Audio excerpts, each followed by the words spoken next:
mule refused to move first. Everett Shaw had ridden 20 years of bad country, and he had learned to trust a mule's instincts over his own. He stepped down from the saddle, walked to the tunnel mouth carved into the red rock cliff, and held his lantern inside.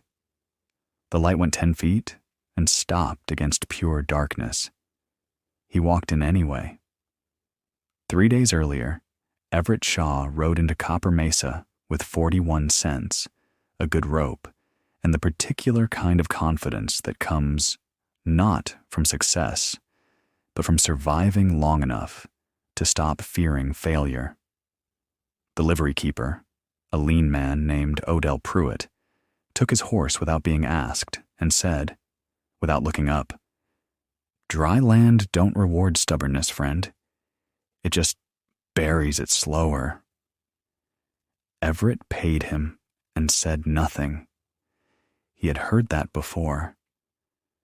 Copper Mesa sat in a hollow between two ridgelines like something the mountains had coughed up and forgotten. The main street held a hardware store, a feed supplier, a land office with peeling paint, and a saloon that did more business than the rest combined. The surrounding valley was cracked and pale, the kind of earth that looked like it had been thirsty since before anyone alive could remember. Everett had come for the posted work. A rancher named Burl Cutler needed seasonal hands to run cattle up to summer pasture.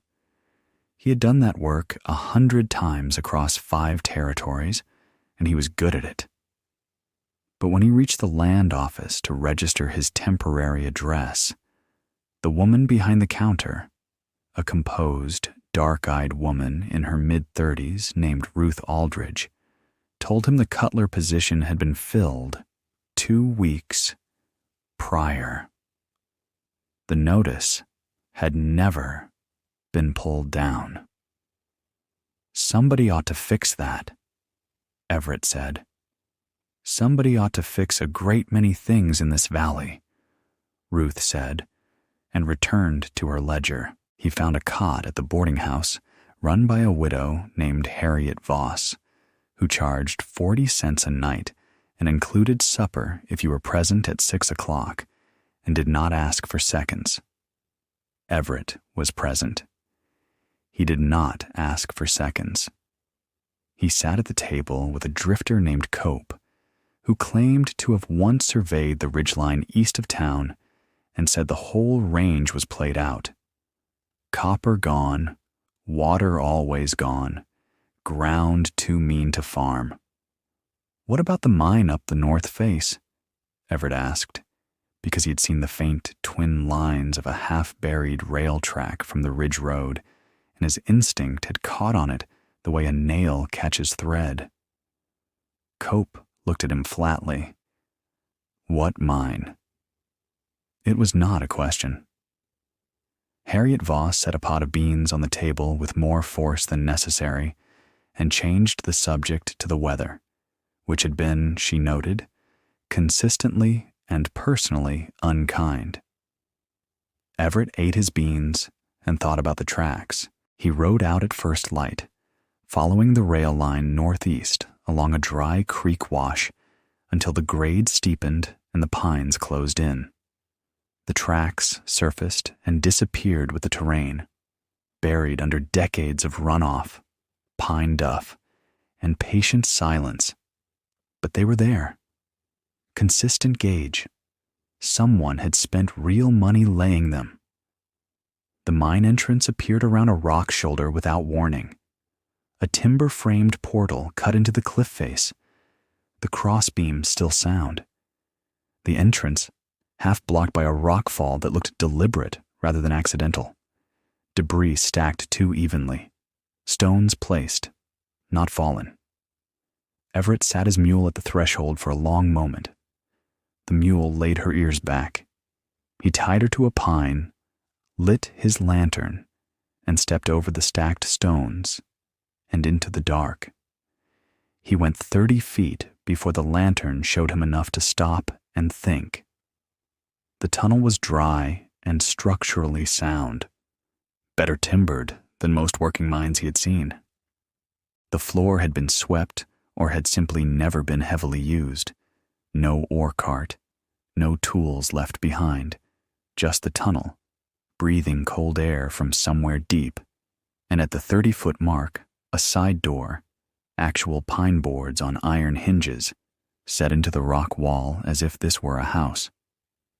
Everett stood in the dark and had a reasonable argument with himself. The sensible position was clear. This was someone's property, abandoned or otherwise, and he had no claim to it, no invitation, no business beyond curiosity. He was a man who worked for wages and moved on. He was not the sort of man who went through other people's doors in the dark. He was also a man with 41 cents and a cot that cost 40 of them per night. He pulled the door open. The room beyond was perhaps 12 feet by 10, timber framed like the tunnel, with a small iron stove, cold and rusted but present, and along the far wall, a wooden shelf unit bolted to the rock. The shelves held things that had no business being in a mine. Rolls of paper, some broken open and partially unrolled, a row of small capped jars, and a wooden crate stacked with something blue and dense that caught his lantern light like nothing he had seen before. He crossed to the shelves. The paper rolls were maps, survey maps, hand-drawn with a precision that suggested professional training. The jars held rock samples with paper labels tied by string, the ink faded but legible, depths, dates, chemical notations he didn't fully understand. And the blue stones in the crate were smooth and heavy, almost waxy to the touch, and faintly cool even in his warm hand. He stood there for a long time. Then he went back out, untied his mule, rode her down to the creek wash, and let her drink from a muddy trickle while he stared at the ridgeline. He could report the find to the land office. He could walk away. He could go back. He went back, not that day.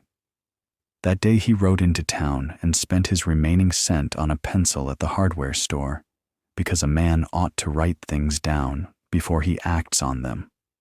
He sat on the boarding house steps until dark, drawing what he remembered of the maps from the survey room onto the blank inside cover of his Bible, which was the only paper he owned. Then he slept, and in the morning he packed his tools, told Harriet Voss he would be gone for several days, declined to explain himself, and rode north. He had work to do.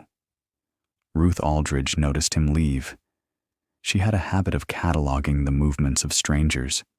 It was, she had decided, an occupational necessity for a woman who ran a land office in a territorial town, but she found herself watching the window longer than was strictly professional.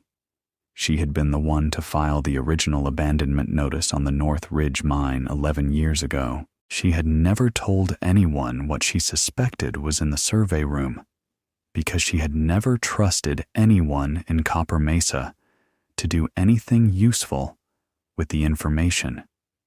She was beginning to wonder. The first thing Everett did was clear the entrance properly. It took the better part of a day to move the stacked stones from the portal, not because they were impossibly heavy, but because he moved them deliberately, one at a time, noting how they had been placed. Whoever had blocked this entrance had done it from the inside. The innermost stones were wedged with smaller rocks in a way that could only have been managed by someone standing within the tunnel. That meant the last person to close this place had left through another way, or had meant to come back, and hadn't. Either answer was interesting. By afternoon, he had the entrance open to a width sufficient for a loaded mule, and he brought Agnes, that was the mule's name, though he hadn't used it in some time, inside to shelter her from the sun while he worked. He returned to the survey room and began properly. The maps were the first priority. There were 11 of them, ranging from rough sketch work to finished survey drawings with compass bearings and elevation notations. He unrolled each one on the floor of the survey room, weighted the corners with the blue mineral stones, and compared them to one another in sequence. They were not, he realized, maps of the mine. They were maps of the valley, or rather, maps of what lay beneath it. The surveyor, whoever he had been, had bored test shafts at 14 locations across the valley floor. Each shaft was marked with a depth notation and a water symbol, a small drawing of a wave, and beside each wave, a number. The numbers ranged from 40 to 210 feet, Everett thought. Depth to water. He sat back on his heels and looked at the maps for a long time. There was water under the valley, not a trickle, not a seasonal seep. The maps suggested a connected body of groundwater running beneath the entire basin, fed from the snowpack on the northern ridgeline through a porous limestone shelf. The surveyor had documented it methodically, across, by Everett's count, at least 3 separate seasons. The final map, the largest and most finished, showed the limestone shelf in cross-section with an estimated yield in gallons per day beside each test shaft location. The numbers were extraordinary. Then he opened the journals. There were 6 of them, small leather-covered books with dates stamped on the spines. The earliest was from 1871, the latest from 1878. They had been written by a man who signed himself only as D.H., whether a first-name initial or a last Everett, could not determine. D.H. had been a precise and patient observer. He recorded rainfall, or the absence of it. He recorded temperatures. He recorded the water table readings from his test shafts across 14 seasons and noted, with obvious growing excitement, that the underground water source was not shrinking. It was stable, possibly recharged annually by snowmelt percolating through the limestone. In the final journal, D.H. had written something that Everett read 3 times before he set the book down. The valley could support 200 families if the water were properly drawn. The land is not dead. It has only been abandoned to people who did not know what was beneath their feet. Everett looked at the blue mineral stones in their crate. He picked one up. It was heavy, heavier than its size suggested, and that faint coolness persisted. He had never seen its like. He took the crate outside into the afternoon light and examined the stones properly. They were not gem quality, not metallite. They had no particular luster, but they were uniformly blue, a deep mineral blue, and when he wetted one with canteen water and pressed it to his palm, the faint coolness intensified. He didn't know what they were, but D.H. had kept a full crate of them, labeled in a jar beside the crate. Blue calcarite marks the limestone boundary, occurs only above the water shelf. A marker, then, a map made of stones. He looked down the tunnel toward the light of the entrance, then back at the survey room, then at the valley, through the pine gaps. He was going to need help. He rode back to Copper Mesa the following morning with a blue mineral stone in his breast pocket and a list of questions he had written in the margins of his Bible. He did not go to the saloon where news traveled carelessly. He went to the land office. Ruth Aldridge looked up when he came through the door, and he noticed she was not surprised to see him. which was interesting. The mine on the North Ridge, he said, because he had decided on the ride down that there was no productive way to approach this sideways. You filed the abandonment notice. A pause that lasted exactly long enough to confirm she was deciding something. 11 years ago, the claim had lapsed.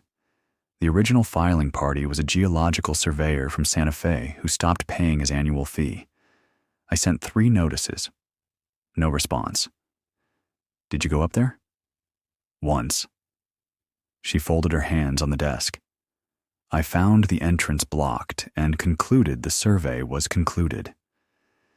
The survey room is intact, Everett said. 14 test shafts documented, water under the whole valley.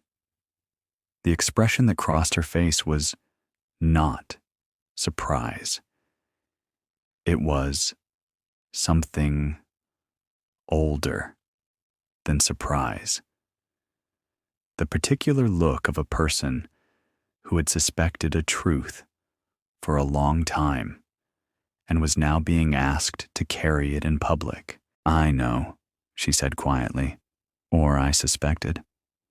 The surveyor, his name was Dayland Hurst, told me what he had found before he left. He said the valley had more water beneath it than the whole of the Rio Grande watershed. He was going to Santa Fe to file a water rights claim and bring investors back. He never returned.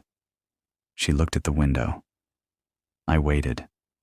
And then I decided that the information without the practical means to act on it was simply a source of grief, she said, with a precision that suggested she had made this argument to herself many times. No one in this valley had the capital to sink proper wells. The railroad had no interest in a dry farming valley. I filed the abandonment notice, closed the record, and did not speak of it. Everett set the blue mineral stone on her desk. She looked at it for a long moment, then picked it up. Calcarite, she said. It marks the limestone boundary. I know, he said. They looked at each other across the desk. The maps are complete, he said. 14 shaft locations documented. The water table readings go back to 1871. If a man sank wells at the 4 highest yield locations, he'd have enough water to irrigate 300 acres inside a year. That man would need capital, Ruth said. Equipment, a drilling crew, pipe, or a land office, Everett said. That knew how to file a water rights claim and a mineral survey simultaneously, and knew which of the valley farmers had been here long enough to have equity in their claims. Ruth was quiet for a long time. There are 7 farm families in this valley who have been here more than 5 years, she said finally. Collectively, they have worked land that could support 4 times the crops they've managed on rainfall alone. If they knew, if they could see the documentation is in the survey room, Everett said. I can get the maps down safely. If you can read survey notation, you can verify the findings yourself. I can read survey notation, she said, with a slight edge that suggested this was not a point requiring confirmation. Then ride up with me tomorrow, he said. She looked at him for a moment. You came to me first. You filed the notice, he said. And you waited 11 years without telling anyone, which means you had a reason, and I'd like to know what it was before I start talking to 7 farm families. Ruth looked at the blue stone in her hand for a long moment. All right, she said. Tomorrow. They stood together in the survey room the following afternoon, the 11 maps unrolled across the floor, the mineral samples labeled and arranged, the 6 journals stacked beside the lantern. Ruth moved through the space with the methodical attention of someone confirming what she already knew and finding it larger than she had permitted herself to believe. When she reached the final map, the cross-section with the yield estimates. She was still for a long moment. "He was right," she said. "I know." She turned and looked at the mine entrance, the thin bar of mountain light at the end of the tunnel. "We'll need to be careful how we bring this to people." The care they intended turned out to be insufficient. Odell Pruitt at the livery had seen them ride out together and had, with the particular industry of a man who profits from knowing what others don't, asked Agnes Voss's boy who ran errands which direction Miss Aldridge and the cowboy had taken. The boy had pointed north. Pruitt had, over the following 2 days, mentioned this to 3 people, all 3 of whom had reason to notice anything unusual involving the North Ridge. One of those people was Burl Cutler. Cutler was not simply a rancher. He was the largest single landholder in the Copper Mesa Valley, with title to 480 acres of what everyone agreed was the least productive land in the territory. He had bought it 12 years ago at a price that made sense only if he had known something others did not, and he had sat on it without improving it in any visible way. He employed 2 men full-time, collected a modest cattle income, and attended town meetings with the patient presence of someone who was waiting rather than participating. When Pruitt told him that the Shaw cowboy and Ruth Aldridge had ridden north together and returned looking like people who had found something, Cutler went home and thought about it for one evening. Then he rode up to the North Ridge himself. He found the entrance cleared. He found the survey room. He did not find the maps because Everett had moved them 2 days prior, wrapped in oilcloth, to a locked chest in Ruth's office. But he found the empty shelf brackets, the jar labels, the mineral crate, and he found, scratched into the dust of the floor, the shoe print of a woman's boot. When Cutler came to the land office the following morning, he came with a man named Fowler, who was, apparently, an attorney from Las Cruces. "I have a prior mineral claim on the North Ridge survey," Cutler said, setting a paper on Ruth's desk. "Filed in 1879, the abandonment notice you recorded in 1881 was filed in error. My predecessor claim was active." Ruth looked at the paper without touching it. "The claim you're referencing was filed by Dayland Hurst of Santa Fe in 1872. Your 1879 claim references Hurst's original as its basis, but Hurst's claim lapsed in 1880 after 3 consecutive years of non-payment. My abandonment notice was filed in 1881 after the lapse and is legally sound." Fowler made a note.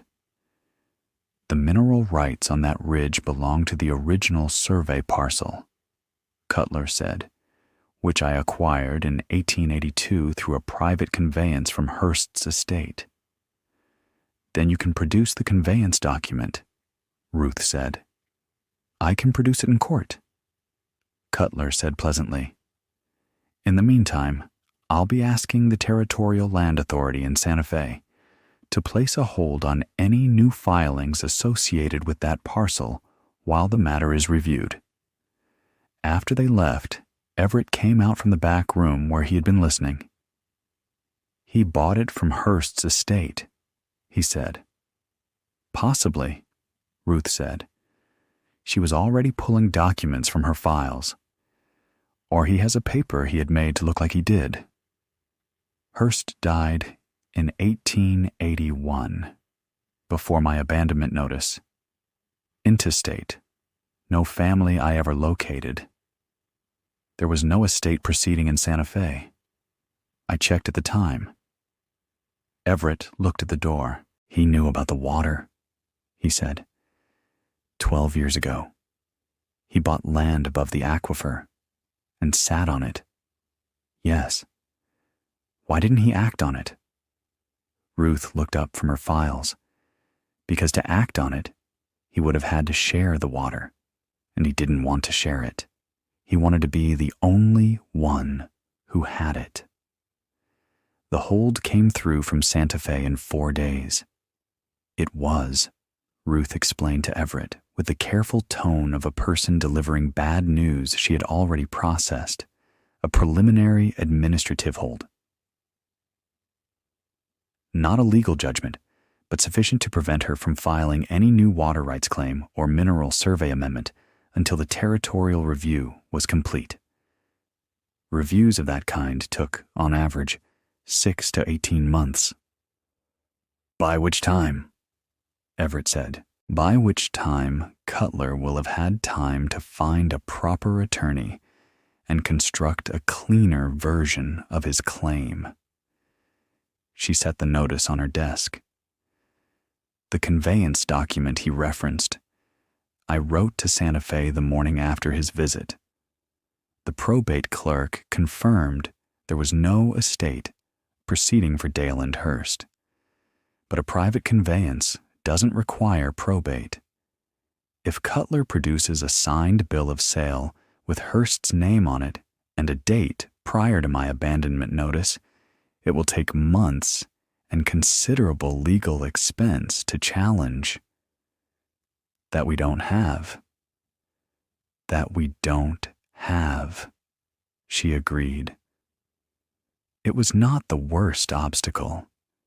The worst obstacle was the 7 farm families. Everett had, with Ruth's guidance, quietly approached 3 of them in the days before the hold arrived. The Barretts, who ran 120 dry acres in the South Flat. Gus Moreno, who had been trying to grow corn on the East Bench for 9 years. And a widow named Petra Diaz, who had the most promising land in the valley and the least water to work with. He had shown them the copies he had made of DH's final map and explained as plainly as he could what lay beneath their feet.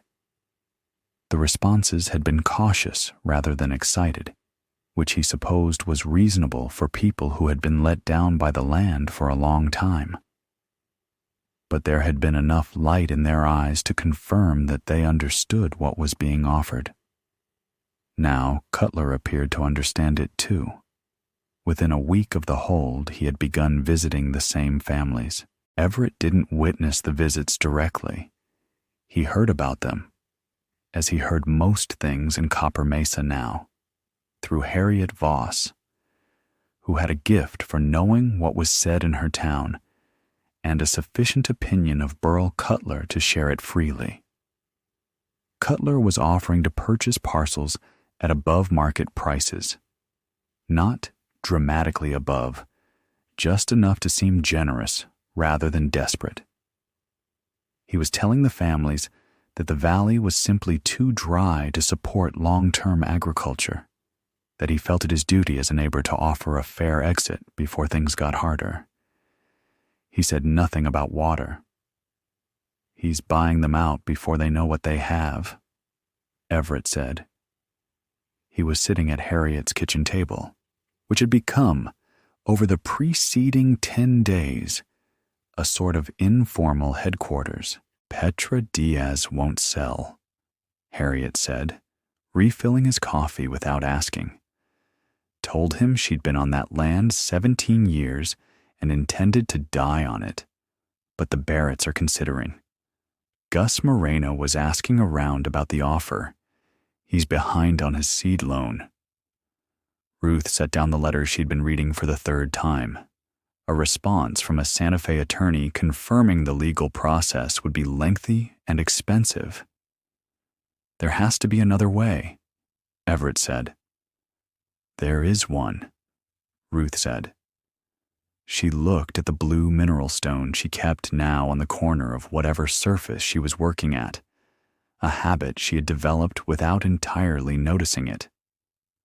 "The documentation in that survey room belongs to the record. It belongs to the public claim. If we can have it formally witnessed and entered into evidence before the hold is adjudicated." "How?" Everett asked. Ruth looked up. "We need a federal land surveyor, not a territorial one. Federal authority supersedes the hold. How long to get a federal surveyor here? If we write tonight," she said, "and I write it correctly, 6 weeks, maybe 5. Everett looked at the window. "Then we write tonight," he said. The letter came back in 3 weeks, not the federal surveyor's response. That was still weeks away. This was a letter from the Territorial Land Authority informing Ruth that, pursuant to Cutler's submission of a signed private conveyance document dated March 1881 bearing Dayland Hurst's signature, her 1881 abandonment notice had been provisionally invalidated. The mineral survey parcel, and, by legal extension, all water rights associated with the geological survey, registered under Hurst's original claim, was now provisionally in Cutler's name. Provisionally. But provisionally was sufficient to halt everything. Everett read the letter twice, set it on the desk, and looked at the blue mineral stone sitting in the afternoon light. He rode up to the mine alone that evening, not to do anything. He was past the point where doing something was obvious. He rode up because the survey room was the only place in the territory where the problem felt like what it actually was, a true thing being buried by a constructed one. He sat in the survey room with D.H.'s final journal open in his lap and read the last entry again by lantern light. The valley could support 200 families if the water were properly drawn. The land is not dead. It has only been abandoned to people who did not know what was beneath their feet. Dayland Hurst had known. He had documented it across 7 years with the patience of a man who believed the truth was worth recording, even if he never saw it rewarded. And then he had died, and the truth had sat in the dark for a decade, and now a man with a forged signature and a patient plan was going to bury it again. Everett closed the journal. He thought about what he had, not what he lacked. What he had, the maps, the journals, the mineral samples. D.H.'s dated notations stretching back to 1871, long before Cutler or his claim or his conveyance had existed. He thought for a long time. Then he rode back down. He went straight to Ruth's door, which was dark, and knocked until she answered. "The journals," he said, before she could speak. D.H. dated every entry. The first entry is 1871. Hurst registered his original claim in 1872. But the journals reference the Federal Mineral Survey baseline records, the ones that were filed with the General Land Office in Washington, not just Santa Fe. Ruth looked at him in the doorway.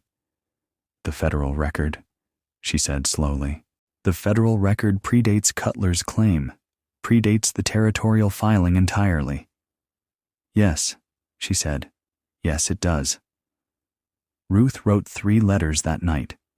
The first was to the General Land Office in Washington, D.C., requesting certified copies of the original federal baseline mineral survey associated with Dayland Hurst's 1872 claim.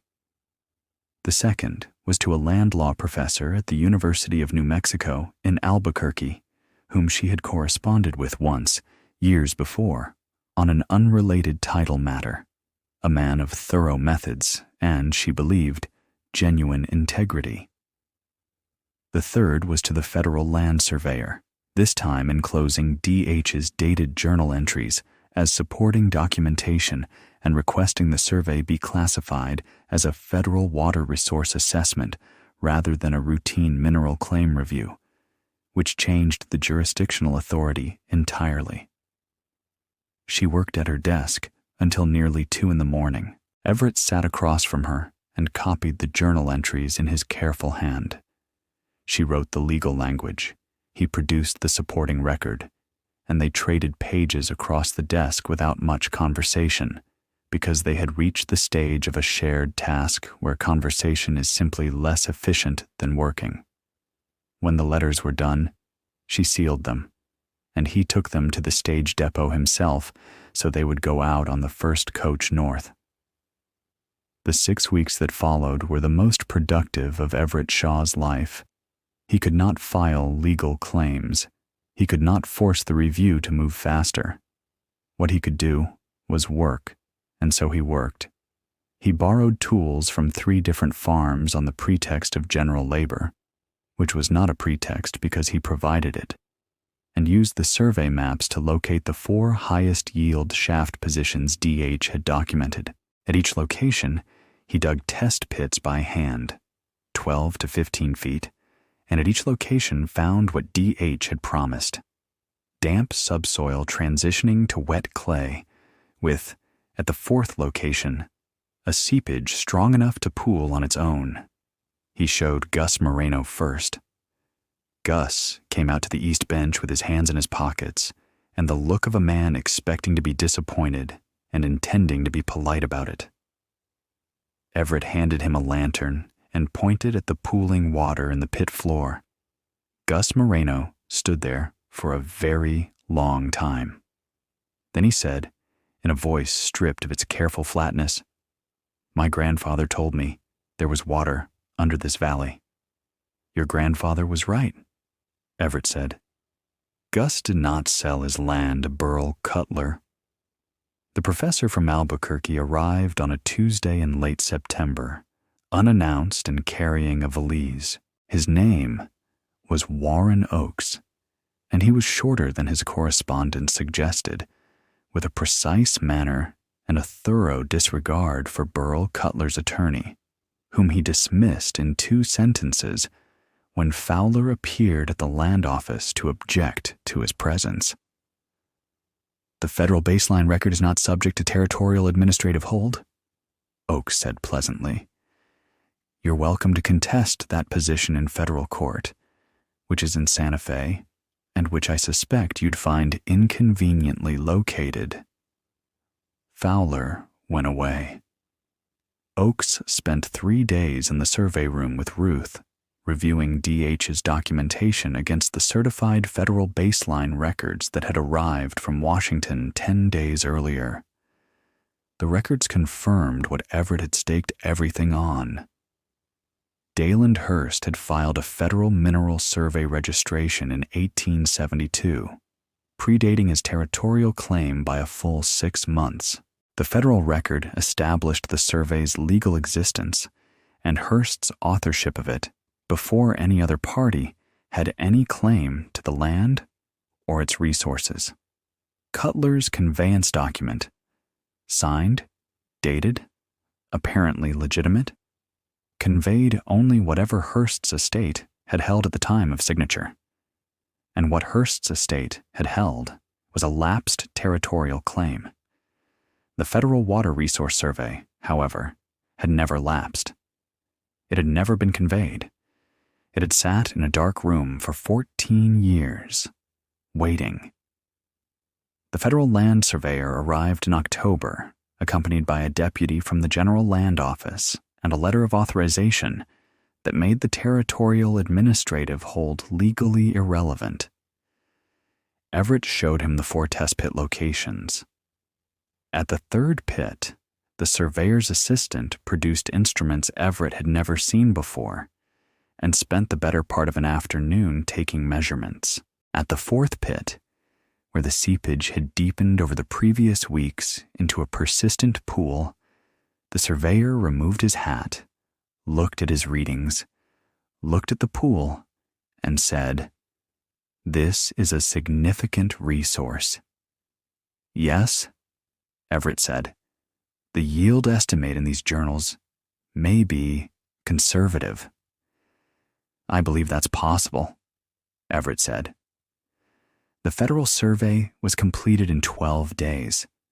The water rights were registered in the names of the 7 Valley farm families as a cooperative water district. Ruth's legal architecture, built over 3 weeks of correspondence with Oakes, with the land held collectively so that no single buyer could acquire the rights without the consent of all. Cutler was not included. His provisional claim was rejected on the basis of the federal record. His attorney wrote a letter. Ruth responded to it. the matter concluded.